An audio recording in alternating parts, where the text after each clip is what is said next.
only. Kami hanya bisa memberikan saran. Jadi kalian sendiri yang memutuskan. Okay. The next question: would the four elements meditation be given in this retreat regardless the success or failure of one's anapanasati practice? Apakah meditasi 4 unsur akan diberikan dalam retreat ini terlepas dari keberhasilan atau kegagalan dari seseorang dalam latihan anapanasatinya? In this retreat, there are some meditators, especially old meditators.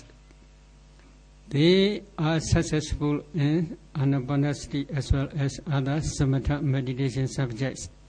They are also now practicing four elements meditation systematically. However, there are also some meditators who are not yet successful anapanasati or other samatha meditation. They are also now practicing four elements meditation. If you want to practice four elements meditation, you can discuss with your interview teacher. Di dalam retreat ini ada sejumlah yogi yang sudah berhasil dalam meditasi anapanasati mereka, dan mereka pun sudah mempraktekkan meditasi 4 unsur. Tetapi ada juga yogi yang tidak berhasil dalam meditasi anapanasati. Mereka pun belum melakukan meditasi 4 unsur. Apabila kalian ingin mencoba meditasi 4 unsur, maka kalian seyogianya membahas hal ini dengan guru pembimbing kalian atau guru yang mewawancarai kalian.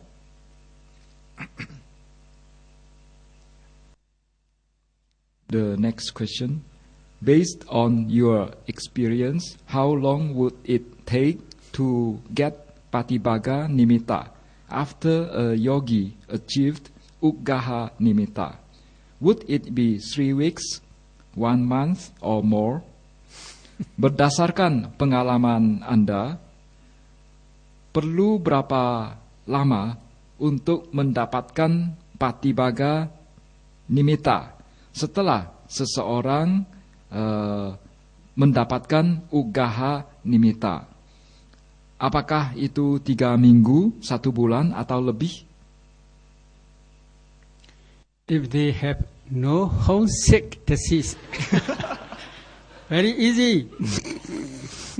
But if they have homesick disease, this is problem.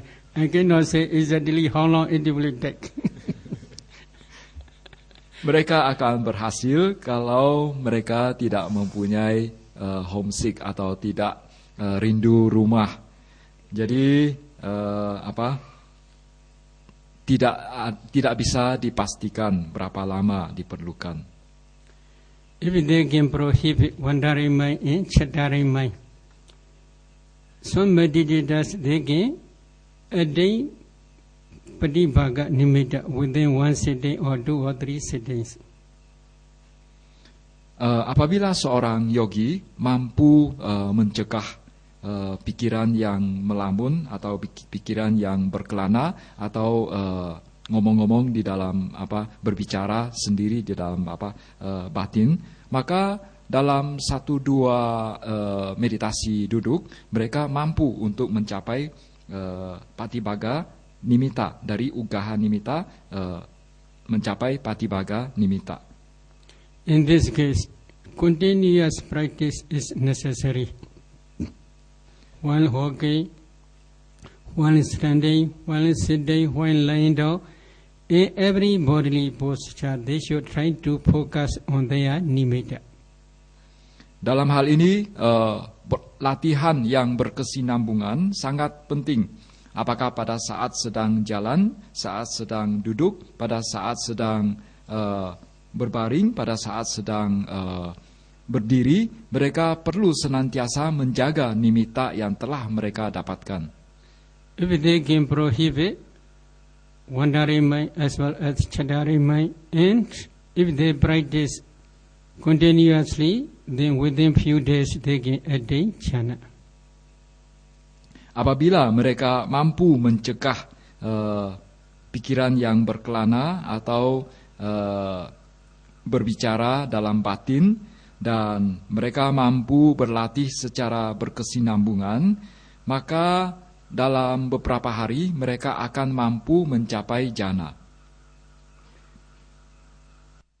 In this case, many meditators have one problem. One problem is with the unification of the breath and nimitta, they usually focus the light of wisdom frequently.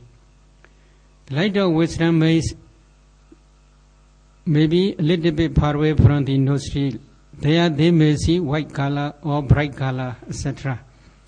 Such type of color is called the light of wisdom. If they frequently focus on that light of wisdom, then their concentration cannot improve. Banyak yogi memiliki satu masalah, yaitu mereka hanya memperhatikan cahaya kebijaksanaan yang muncul. Cahaya kebijaksanaan yang muncul itu berada di depannya, jadi tidak menyatu dengan napas. Jadi dia seyogianya memperhatikan nimitta yang sudah menyatu dengan napas. Jadi bukan memperhatikan panyaloka atau cahaya kebijaksanaan yang muncul.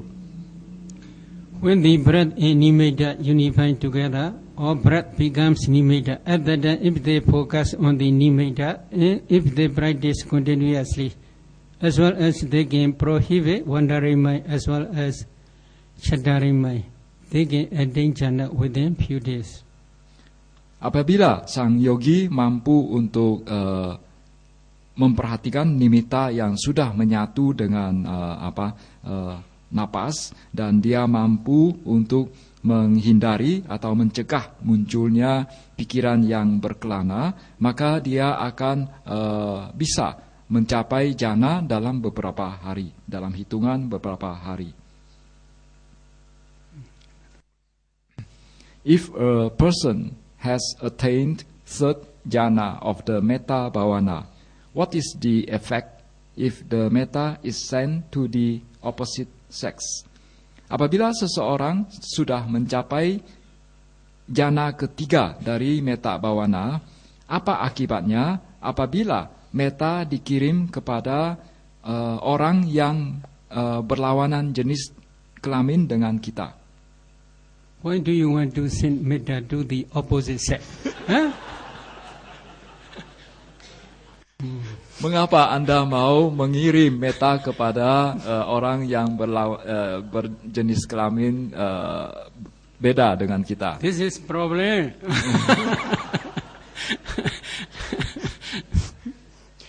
Ini masalahnya. Maybe you may understand what is problem. Ya, mungkin Anda bisa memahami apa masalahnya. In the commentary, there is one story. One day, a bhikkhu goes Armstrong in the village. Then one Dayaka, he asked to the bhikkhu, who I should send metta first? Or you should send metta first to your dear ones. Then he has dear one is his wife. So he sent metta the whole night to his wife. And then the whole night he attacked to the wall. Why he attacked to the wall, I don't know. But this is mentioned in commentary. Di dalam buku komentar, buku ulasan, kitab ulasan atau Atthakatha, ada diceritakan satu kisah. Suatu hari seorang biku melakukan pindapata, dan itu dia bertemu dengan seorang Dayaka. Dayaka tersebut dia bertanya kepada biku tersebut, siapa yang seyogianya saya kirim saya seyogianya mengirim meta kepada siapa? Lantas biku tersebut menjawab bahwa Anda seyogianya mengirim meta kepada orang yang Anda kasihi. Dia pikir orang yang saya kasihi adalah istri saya, sehingga dia mengirimkan meta kepada istrinya sepanjang hari, sepanjang malam. The problem is attachment only. The proximate cause is attachment. If you send opposite sex person intentionally or separately, the attachment will arise very easily. Because of this reason, they prohibit not to send metta to the opposite sex. Jadi permasalahan utamanya adalah kemelekatan. Jadi karena kemelekatan itulah, jadi seyogianya tidak mengirim meta kepada mereka yang berlawanan jenis kelamin dengan kita. Jadi kita tidak mengirim meta secara sengaja kepada mereka. Would it be possible for a human being to have kamasiddha, or the ability to move from one place to another, like the devas? The three. Could you please explain the story of the Khanda Parita? Bolehkah tolong dijelaskan kisah Khanda Parita? In the name of Buddha, one bhikkhu was bitten by a snake, poisonous snake. He passed away. Because of this reason, Buddha permit to recite Khanda Parita, especially for forest bhikkhus. Jadi karena di zaman Sang Buddha ada seorang biku digigit oleh seekor ular berbisa sehingga meninggal. Biku tersebut meninggal. Lantas setelah kejadian itulah Sang Buddha membolehkan para biku untuk membaca Khanda Parita, terutama para biku yang tinggal di hutan. The meaning of Khanda Parita is one type of sending metta to different types of snakes and nagas. Jadi apa yang terkandung di dalam Khanda Parita adalah seseorang mencoba untuk mengirim meta kepada berbagai jenis ular. Then last paragraph is saying the truth as well as what called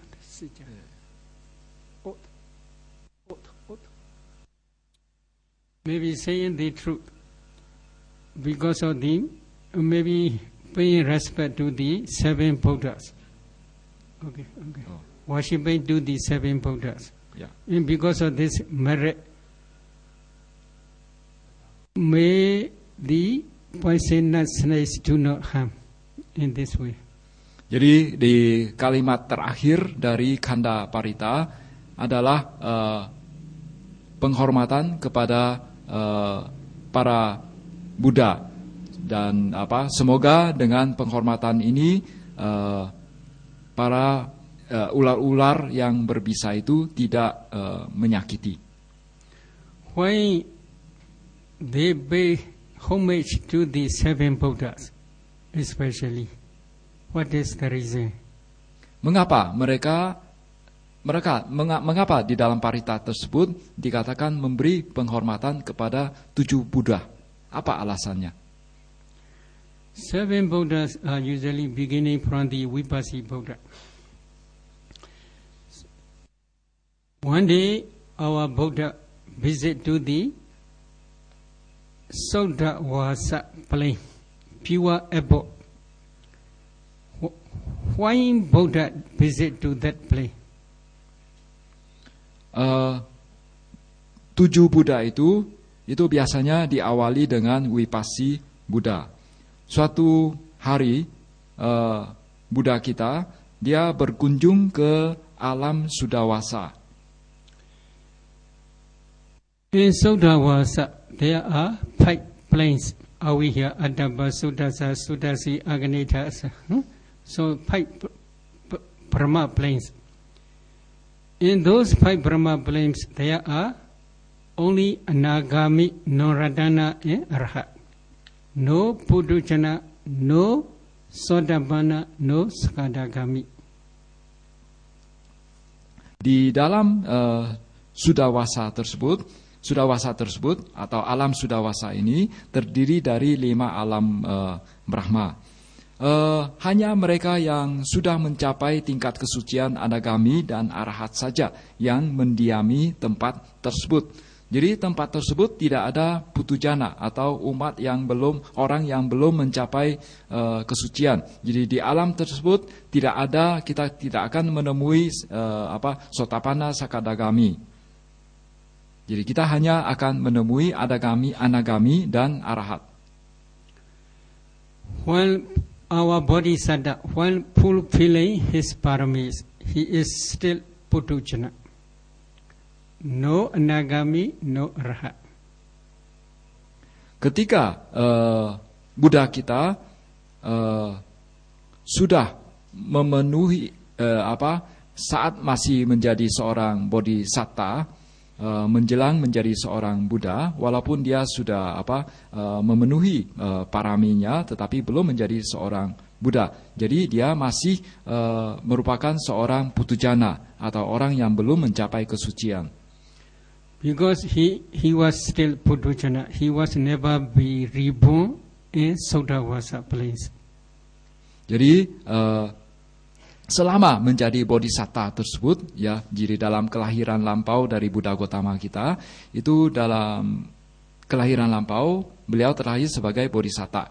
Dan sebagai bodhisatta karena beliau belum mencapai tingkat kesucian sehingga masih putujana, sehingga belum pernah terlahir di alam tersebut. Because of this reason, he want to visit to those planes. Jadi karena alasan inilah, yaitu dia belum pernah terlahir di alam tersebut, dia mengunjungi alam tersebut. When he visit to those Sudawasa planes, many Brahmas welcome to him, and they say, Bhante, I am the disciple of Vibhasi Buddha.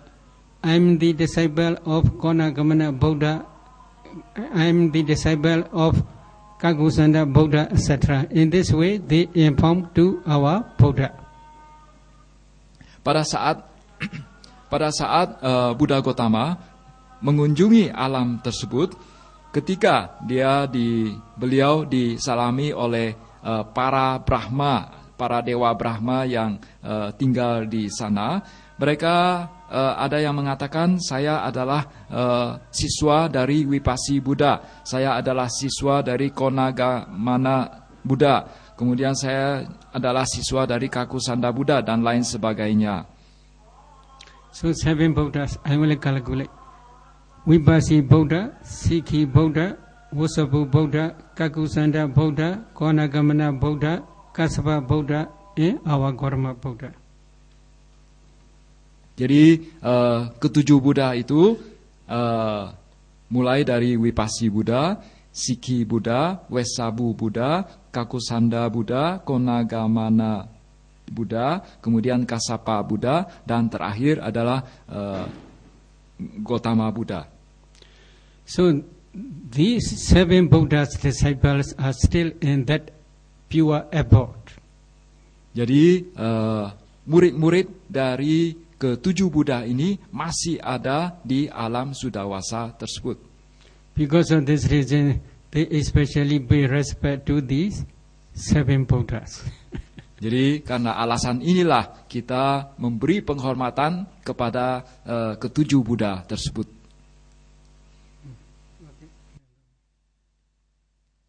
Would it be possible for a human being to have Kamasiddha, or the ability to move from one place to another like the Devas?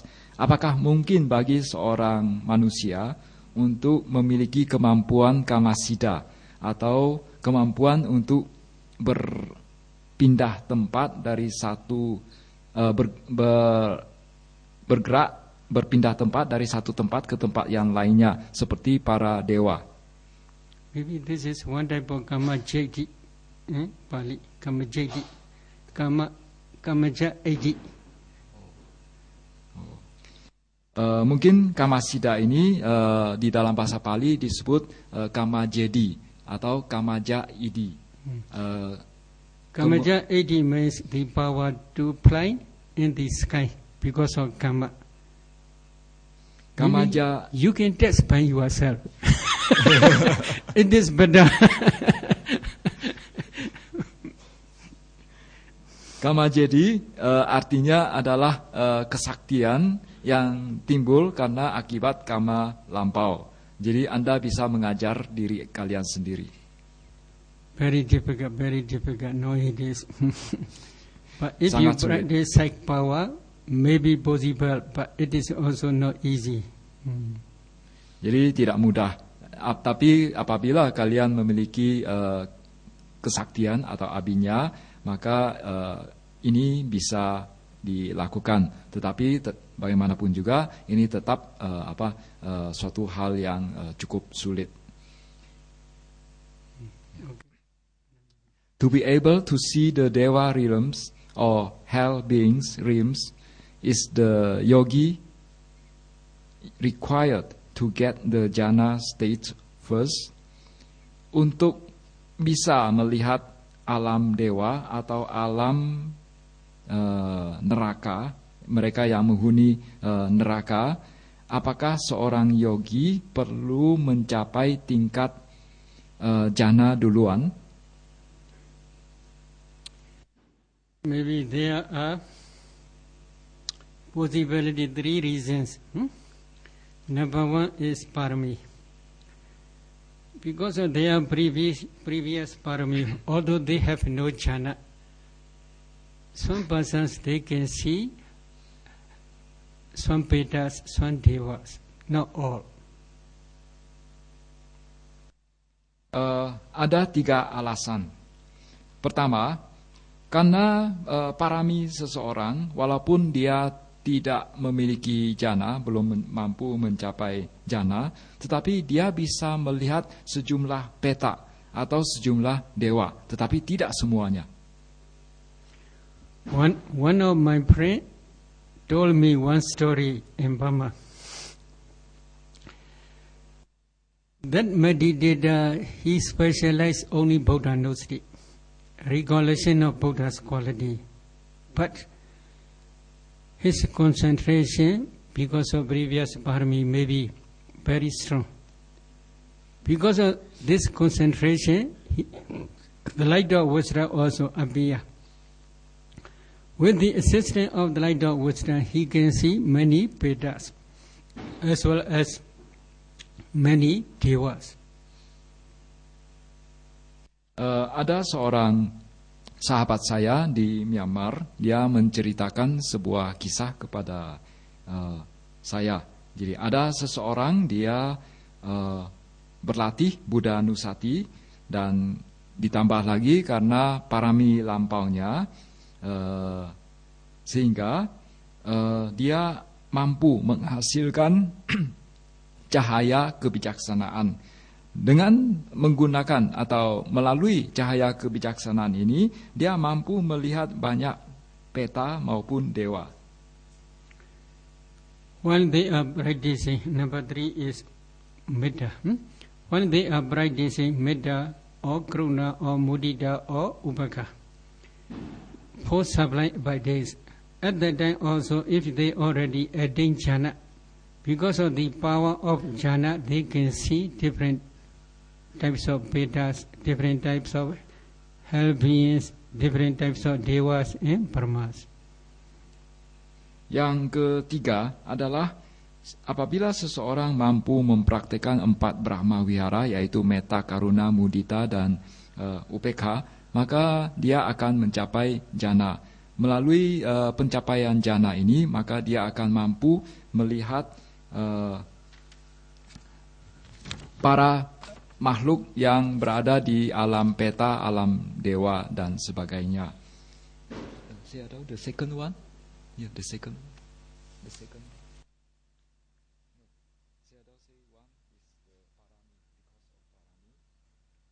number 1. Number 2 is Buddhanussati. Number 3 is jhana. Ya, jadi kami simpulkan yang pertama adalah parami seseorang lalu dia tidak mempunyai jana. Yang kedua adalah berkat latihan Buddhanussati tambah parami lampau sehingga dia mampu menghasilkan cahaya kebijaksanaan. Yang ketiga adalah karena latihan 4 Brahma Wihara dan mencapai jana.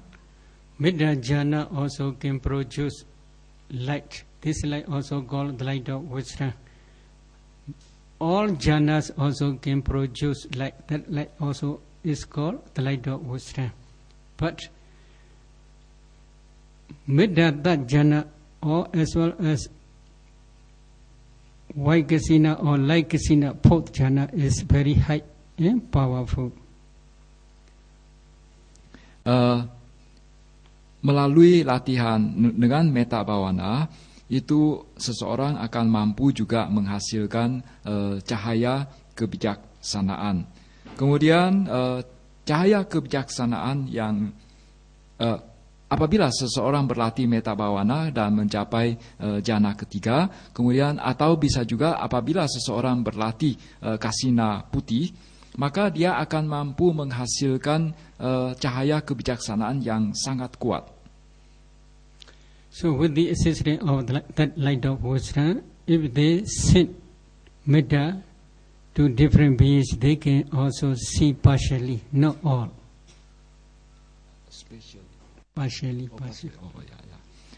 Kemudian dengan cahaya kebijaksanaan yang kuat tersebut, apabila seseorang mau mengirimkan metta, maka dia bisa mengirimkan metta secara tidak secara keseluruhan. Jadi hanya istilahnya partially, hanya ke sebagian orang, ya.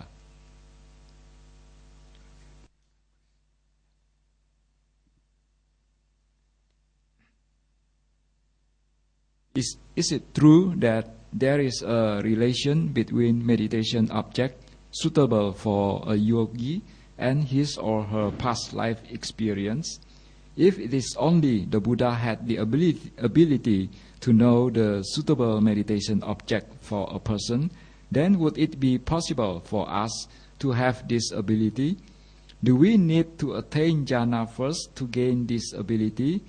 Can you please also explain how this is related to the past life regression or dependent origination, of which the topic has got a lot of attention from many people or yogis around the world? Apakah benar bahwa ada hubungan antara objek meditasi yang cocok bagi seorang yogi dan pengalaman lampaunya? Apabila hanya Buddha saja yang memiliki kemampuan untuk mengetahui objek meditasi yang cocok bagi seseorang, lantas apakah mungkin bagi kita untuk memiliki kemampuan demikian? Apakah kita perlu mencapai jhana dulu untuk mendapatkan kemampuan demikian? Dapatkah engkau tolong juga jelaskan bagaimana ini berhubungan dengan regresi kelahiran lampau, di mana topik ini mendapatkan banyak perhatian dari banyak orang di seluruh dunia.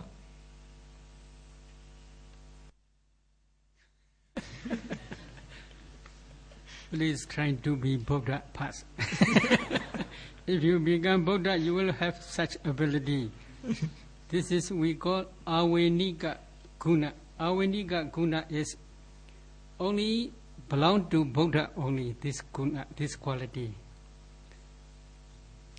Even Venerable Sariputta, who had already attained jhana as well as different types of psychic power, cannot have such ability. Jadi pertama-tama kalian harus menjadi seorang Buddha dulu, baru akan memiliki kemampuan demikian. Jadi kemampuan demikian disebut sebagai awenika guna atau kebajikan atau kualitas yang tidak umum, yang hanya dimiliki oleh seorang Buddha.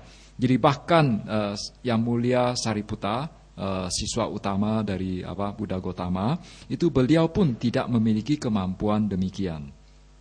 If you want to possess such ability, please first destroy homesick disease. Apabila kalian ingin mendapatkan kemampuan demikian, pertama-tama harus mengatasi homesick dulu atau rasa rindu terhadap rumah, mau pulang ke rumah. Our Bodhisattva, he had never homesick. Bodhisattva kita tidak pernah homesick.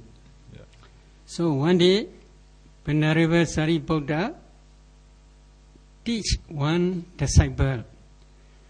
His disciple is very handsome person. Because of this reason, he think such type of person is suitable Asubha Bhavana, formless meditation.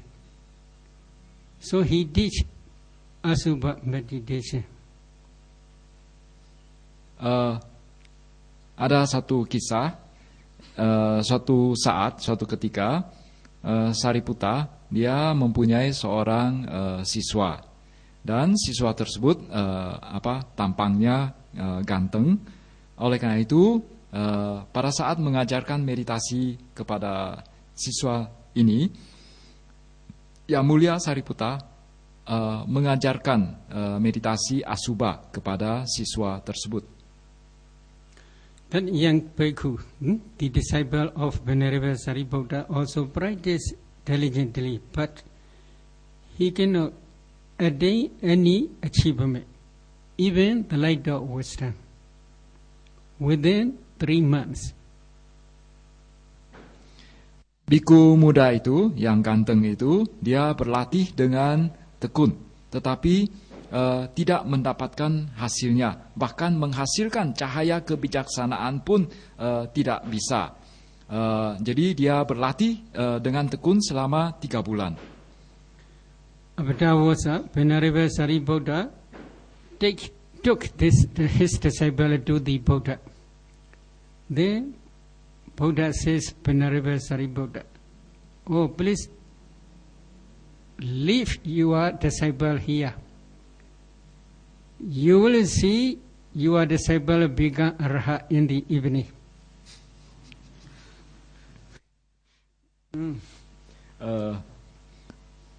Lantas Sariputta, Yang Mulia Sariputta membawa siswanya ini, karena dalam 3 bulan tidak mendapatkan hasil apa-apa, sehingga dia membawa siswanya, yaitu biku muda tersebut, menghadap Sang Buddha.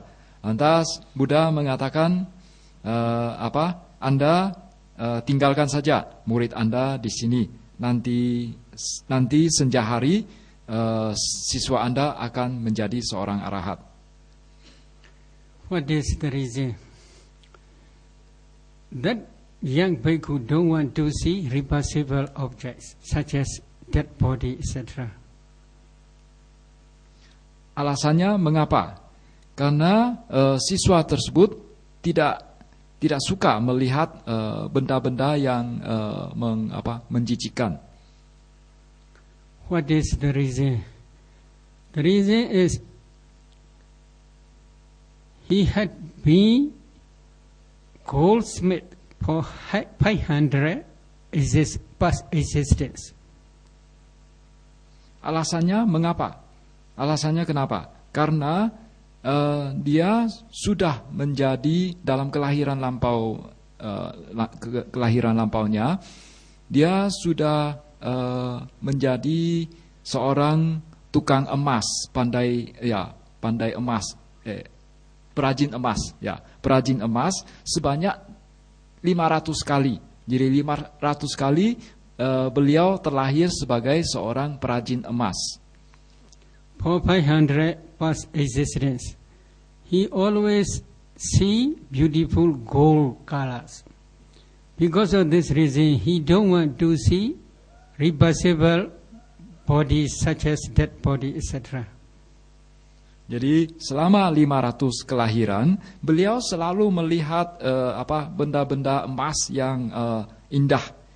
Oleh karena itu, beliau tidak suka melihat mayat yang menjijikkan, yang tidak menyenangkan. Venerable Sariputta cannot read this latent tendency. Only the Buddha understand this latent tendency. Yang mulia Sariputta tidak mampu melihat kecenderungan yang tersembunyi demikian atau kecenderungan laten demikian. Hanya seorang Buddha saja yang memiliki kemampuan demikian. Therefore, Buddha create one beautiful lotus flower, maybe red color, and then gave him to practice Lohita Kasina, red kasina. Lantas Sang Buddha menciptakan sebuah bunga teratai yang indah, yang berwarna merah. Jadi Sang Buddha memberikan kepadanya objek meditasi kasina merah. He carried this lotus flower to the corner of Jetavana monastery. And then, as soon as he sees this beautiful red color lotus flower, his mind became very happy. Very soon, lotus flower became red kasina, circle. He practiced red kasina up to fourth jhana very quickly, systematically. Kemudian dia membawa bunga teratai yang indah tersebut, yang berwarna merah, yang diciptakan oleh Sang Buddha tersebut ke pojok wihara Jetavana, dan dia menggunakan ini sebagai objek meditasinya. Tidak lama kemudian bunga teratai ini berubah wujud menjadi suatu lingkaran merah, yaitu kasina merah. Kemudian dalam waktu singkat beliau mencapai jhana ke-4, ya, dengan latihan yang secara sistematis demikian. When he already attained up to fourth jhana stage, at that time Buddha sent his rays, the light of wisdom, to him. Then Buddha instructs to him to go to Vipassana systematically. Ketika Sang Buddha mengetahui bahwa dia sudah mencapai jhana ke-4, lantas Sang Buddha mengirimkan cahaya kebijaksanaan kepada dia dan menyuruhnya untuk melakukan meditasi vipassana. He had learned Vipassana meditation practice under the guidance of Venerable Sariputta for 3 months. Because of this reason, he already understood how to practice Vipassana. So, when the Buddha instructed him to practice Vipassana, he practiced Vipassana systematically. In the evening, he became Arhat. Dan karena dalam 3 bulan sebelumnya dia sudah mempelajari Vipassana dari gurunya, yaitu Yang Mulia Sariputta, sehingga dia mampu untuk berlatih Vipassana dengan baik secara sistematis. Dan pada senja hari beliau mencapai tingkat kesucian Arahat. So there are still many questions. Tonight cannot be finished. So let us stop today here. Next time, if there is any opportunity, we can continue this question answer. Masih ada lagi banyak pertanyaan, tetapi untuk hari ini begitu saja dulu. Jadi mudah-mudahan nanti akan dijawab pada kesempatan yang lain. Sharing merit. Mari melakukan pelimpahan jasa. Idame punya Idame punya asawakaya asawakaya wahan hotu. ahang hotu. Idame punya Idame punya nibbanasa nibbanasa pacayo pacayo hotu. hotu.